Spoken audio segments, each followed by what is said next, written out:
to fail. Welcome to PropGuide's weekly news roundup on India's real estate sector. Last week began with the news about a logjam in Parliament. The real estate sector in India has been keenly watching these developments.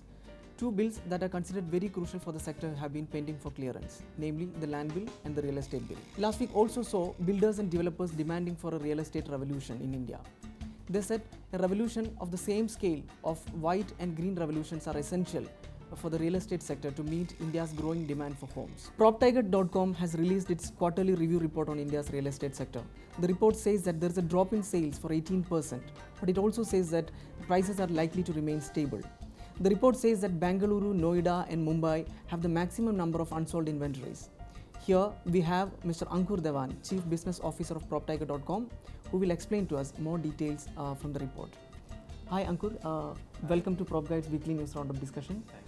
You have come up with this quarterly review report on India's real estate sector.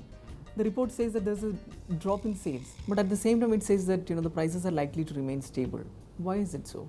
See, the reason why prices will stay stable is because prices are already at a bottom in most of the cities. If you see in last 2-3 years, the price increase in these cities have been 2 to 3% per year. And if you look at the inflation, it is a 7 to 8%. So I'll say the prices actually have reduced in real terms.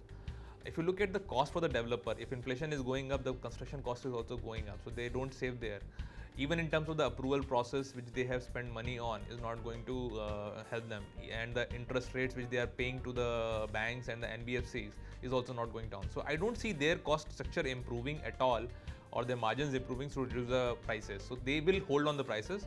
The flip side of this is that they will also stop construction, which will create a vicious cycle where they will not be able to further raise requests to the existing customer for the money. So we need to come out of this vicious cycle, but I don't think the prices are going to go down.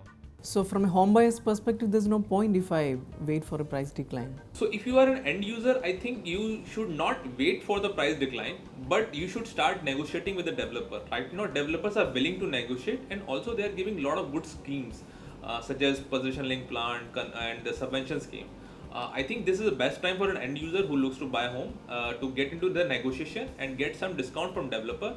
Developers will not outright reduce the price, but they are willing to sit on the table. Could you please tell us one best and one worst trend that you have seen in your report? So the best trend I'll say is the private equity investment in real estate. So till now, developers were suffering because of lack of capital. So now private equity investment has come in real estate. A lot of developers have raised money. So this will help them in completing their project and then further request money from their existing customers. So that is one trend which we saw, that a lot of deliveries were delayed. Situation will improve. In terms of the worst trend is that there will not be too many launches even going forward. So that does not give investors opportunity to enter in pre-launch and benefit from the price appreciation when the project completes. So they will have to wait a little longer for the new launches to come. So could you please share with us the methodology that you used to compile this data? Yeah, so PropTiger has actually invested a lot of resources for collecting this data. As you understand, the data is not available from any authority. We have to really go on the field and meet the developer sales team in the site and understand from them how the market has been moving, what project they have launched, how many units they have launched, what is the price going on, how many units they have sold, to come up with this data. This data we have been collecting for the last 3-4 years, and it has become a very useful tool for multiple developers such as Brigade, Paranjpe, Rohan Lifescapes, who use this, as well as bank like State Bank of India is using our tool right now to take the real estate decisions. So we have put that full methodology to collect data and audit at multiple level to give you the accurate insights about the market. So what is the sector's prospects in the coming quarter? So coming quarter is going to be a status quo. I don't see any improvement in terms of the new launches. There will be very few launches which will happen. Even in terms of the prices, it will stay stable because there is no reason for uptick as well as for downgrade. In terms of the sales, I think there might be a slight decline or maybe the same level where we are seeing. Those sales are already reduced to a level where it cannot further go down. Basic demand is still there. So we don't expect anything to change in this quarter from the last quarter. Thank you so much, sir. Thank you for joining us for the discussion. Moving on to the weekly news. The Hindu business line has come up with a special report saying that online real estate portals are making the home buying experience in India easier. The report mentions PropTiger's special features. The report says that PropTiger, among many other things, also offers a comparison of different projects. The week was full of reports on various cities across the country joining the race for the Sender's Smart City project.